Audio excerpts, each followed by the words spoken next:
வணக்கம். ரீசெண்டாக நம்மளோட இண்டிபெண்டன்ஸ் டே ஃபங்க்ஷனில் நம்மளோட முதல்வர் திரு விஜய் அவர்கள் கொடியேற்றினார். அதில் ஒரு நடிகை பங்கேற்றது ஒரு சர்ச்சையாக மாறிச்சு. இது பின்னாடி இருக்கக்கூடிய லீகல் ப்ரொவிஷன்ஸ் என்ன அப்படிங்கிறத நம்ம இப்போ பார்க்கலாம். ஃப்ளாக் கோட் அப்படின்னு சொல்லி ஒன்று இருக்குது. மினிஸ்ட்ரி ஆஃப் ஹோம் அஃபேர்ஸ் இந்த ஃப்ளாக் கோட் அப்படின்றத ரிலீஸ் பண்ணியிருக்கிறாங்க 2002.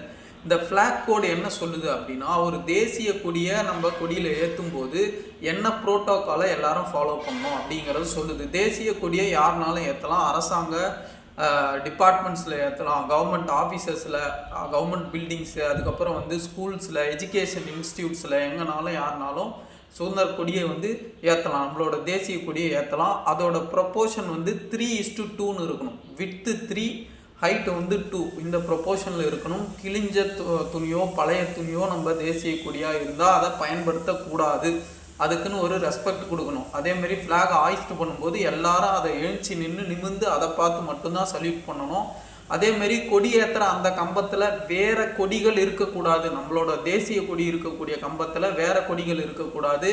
நம்மளோட தேசிய கொடியை பறக்க விடும்போது மற்ற கொடிகள் வேறு கம்பத்தில் அதை விட உயரமாக பறக்க விடப்படக்கூடாது. மற்ற எல்லாமே கொஞ்சம் ஹைட்டு கம்மியாக தான் இருக்கணும். அதுக்கு என்ன அர்த்தம் அப்படின்னா, நீங்கள் எந்த கட்சியாக இருந்தாலும் சரி, எந்த பர்டிகுலர் ஆர்கனைசேஷனோட சேர்ந்த கொடியாக இருந்தாலும் சரி, அது எல்லாமே தேசிய கொடிக்கு கீழே அப்படிங்கிறது தான் அதோட மீனிங். ஸோ ஃப்ளாக் கோடு இதை தான் சொல்லுது.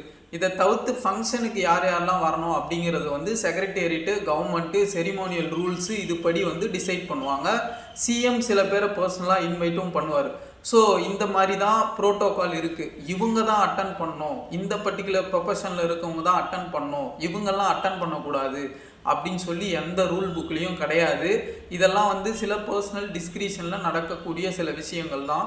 சட்டப்படி இதை தடுக்கக்கூடிய எந்த ப்ரொவிஷனும் ப்ரோட்டோக்கால்லையோ ஃப்ளாக் கோட்லேயோ எதுவும் இல்லை. ஸோ அதனால் அவங்க அட்டன் பண்ணதோ அட்டன் பண்ணாதோ சட்டம் என்ன சொல்லுது அப்படின்னா, சட்டத்தில் அதுக்கு தடை கிடையாது. ஸோ நம்ம சட்டப்படி எல்லாத்தையும் அணுகி பார்ப்போம். அது நம்ம டிஎன்பிஎஸ்சிக்கு யூஸ் ஆகும். இந்த மாதிரி நிறைய யூஸ்ஃபுல்லான கண்டென்ட்க்கு நம்ம சேனலை சப்ஸ்கிரைப் பண்ணிப்போம்.